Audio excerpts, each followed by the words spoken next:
Hi friends, ಎಲ್ಲರಿಗೂ tasty kitchen YouTube ಚಾನಲಿಗೆ ಸ್ವಾಗತ. ಇವತ್ತು ನಾನು ರಾಗಿ ಅಂಬಲಿ ಹೆಂಗೆ ಮಾಡೋದು ಅಂತ ಹೇಳ್ಕೊಡ್ತಾ ಇದ್ದೇನೆ. ಇದಕ್ಕೆ ನಾನು 1 ಕಪ್ ರಾಗಿಯನ್ನು ತೊಗೊಂಡಿದ್ದೇನೆ. ಹಾಗೆಯೇ 1 ಕಪ್ಪಷ್ಟು ಹಸಿ ತೆಂಗಿನ ತುರಿ, ಅರ್ಧ ಕಪ್ಪಷ್ಟು ಬೆಲ್ಲ ತುರಿದಿಟ್ಕೊಂಡಿದ್ದು ತೊಗೊಂಡಿದ್ದೇನೆ. ಹಾಗೆಯೇ 1 ಗ್ಲಾಸಷ್ಟು ಸಣ್ಣ ಗ್ಲಾಸಷ್ಟು ಹಸುವಿನ ಹಾಲು ತೊಗೊಂಡಿದ್ದೇನೆ. ಹಾಗೆ 2 ಏಲಕ್ಕಿ. ಇವಾಗ ನಾವು ರಾಗಿಯನ್ನು ಚೆನ್ನಾಗಿ ತೊಳ್ಕೊಳ್ಬೇಕು. 4 ಸಲ ತೊಳೆದು ನೆನೆಲಿಕ್ಕೆ ಇಟ್ಕೊಳ್ಬೇಕು. ಒಂದು 3 ಅವರ್ಸ್ ನೆನೆಲಿಕ್ಕೆ ಇಟ್ಕೊಳ್ಬೇಕು. ಚೆನ್ನಾಗಿ ನಾವು ತೊಳೆದ ಕಸ ಎಲ್ಲ ನಾವು ತೊಗೊಳ್ಬೇಕು. ಅದರಲ್ಲಿ ಸಣ್ಣ ಸಣ್ಣ ಕಸ ಇರುತ್ತೆ, ಅವೆಲ್ಲ ನೋಡಿ ಬಿಸಿಲಿಗೆಲ್ಲ ಉಣ್ಣಕ್ಕೆ ಹಾಕಿರ್ತಾರಲ್ಲ, ಅಲ್ಲೆಲ್ಲ ಧೂಳೆಲ್ಲ ಬಿದ್ದಿರುತ್ತೆ. ಅದಕ್ಕೆ 5-6 ಸಲ ಚೆನ್ನಾಗಿ ನೀರೆಲ್ಲ ಇಲ್ಲಿ ಚೆನ್ನಾಗಿ ತೊಳ್ಕೊಳ್ಬೇಕು. ಇವಾಗ ಚೆನ್ನಾಗಿ ತೊಳೆದ ಮೇಲೆ ನಾವು ನೆನೆಲಿಕ್ಕೆ ಇಟ್ಕೊಳ್ಬೇಕು. 3 ಅವರ್ಸ್ ಆಗಿದೆ. ಇವಾಗ ಒಂದು ಮಿಕ್ಸಿ ಜಾರಿಗೆ ತೊಳೆದಿಟ್ಕೊಂಡು ನೆನೆಲಿಕ್ಕೆ ಇಟ್ಕೊಂಡಿದ್ದ ರಾಗಿಯನ್ನು ಹಾಕಿ ಅದಕ್ಕೆ ನಾವು ಬಾಕಿ ಎಲ್ಲ ಇಂಗ್ರೀಡಿಯೆಂಟ್ಸ್ ಹಾಕೊಳ್ಳುವ.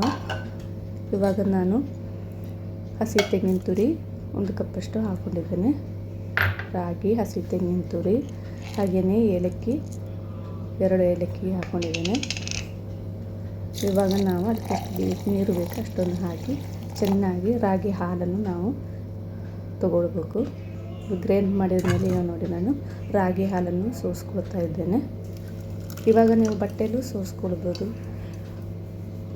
ಇವಾಗ ನೋಡಿ ಸ್ವಲ್ಪ ನೀರು ಹಾಕ್ಕೊಳ್ಬೇಕು. ಸ್ವಲ್ಪ ದಪ್ಪ ಇರುತ್ತೆ ಇದು. ನಾವು ಸೋಸ್ಕೊಳ್ಳುವಾಗ ಸ್ವಲ್ಪ ನೀರು ಹಾಕಿ ಸೋಸ್ಕೊಳ್ಬೇಕು. ಇವಾಗ ನೋಡಿ ಚೆನ್ನಾಗಿ ಮಿಕ್ಸ್ ಮಾಡ್ಕೊಳ್ಳೋದು. ಆವಾಗ ನೀರೆಲ್ಲ ಸಪ್ರೇಟ್ ಆಗಿಬಿಡುತ್ತೆ. ರಾಗಿದ ಹಾಲಿದೆಯಲ್ಲ ಅದೆಲ್ಲ ಸಪ್ರೇಟಾಗಿ ಬರುತ್ತೆ ನೋಡಿ. ಈ ಥರ ಇರುತ್ತೆ. ನೀರು ಬೇಕು, ಎಕ್ಸ್ಟ್ರಾ ಬೇಕು ಅಂತಂದ್ರೆ ನೀರು ಹಾಕ್ಕೊಳ್ಬೋದು. ಇವಾಗ ನಾವು ಕುದಲಿಕ್ಕೆ ಇಟ್ಕೊಂಡಿದ್ದೇವೆ. ಇವಾಗ ನಾನು ಅರ್ಧ ಕಪ್ಪಷ್ಟು ಬೆಲ್ಲ ಹೇಳಿದ್ದೆಲ್ಲ ಅದನ್ನು ಹಾಕ್ಕೊಂಡಿದ್ದೆ. ಅದು ಹಾಕ್ಕೊಂಡ್ರ ಮೇಲೆ ಚೆನ್ನಾಗಿ ಕೈ ಆಡಿಸ್ಕೊಡ್ಬೇಕು. ಸಿಮ್ಮಲ್ಲಿ ಇಟ್ಕೊಳ್ಬೇಕು ಗ್ಯಾಸು. ಇವಾಗ ಸ್ವಲ್ಪ ಉಪ್ಪನ್ನು ಹಾಕ್ಕೊಳ್ತಾ ಇದ್ದೇನೆ ನಾನು. ಗ್ಯಾಸ್ ಸಿಮ್ಮಲ್ಲಿಟ್ಟು ಚೆನ್ನಾಗಿ ಕೈ ಆಡಿಸ್ಕೊಳ್ಬೇಕು. ಯಾಕಂದರೆ ರಾಗಿ ಬೇಗನೆ ಗಟ್ಟಿಯಾಗುತ್ತೆ. ತುಂಬಾ ಗಟ್ಟಿ ಬೇಕಂದರೆ ನೀರು ಕಮ್ಮಿ ಹಾಕ್ಕೊಳ್ಬೋದು. ನಾನಿದು ಸ್ವಲ್ಪ ಪಾಯಸ ಥರ ಮಾಡಿದ್ದೇನೆ. ನಾನು ಅಂಬಲಿ ಯೂಶಲಿ ಪಾಯಸ ಥರ ಇರುತ್ತಲ್ಲ ವೀಕ್ಷಕರೇ.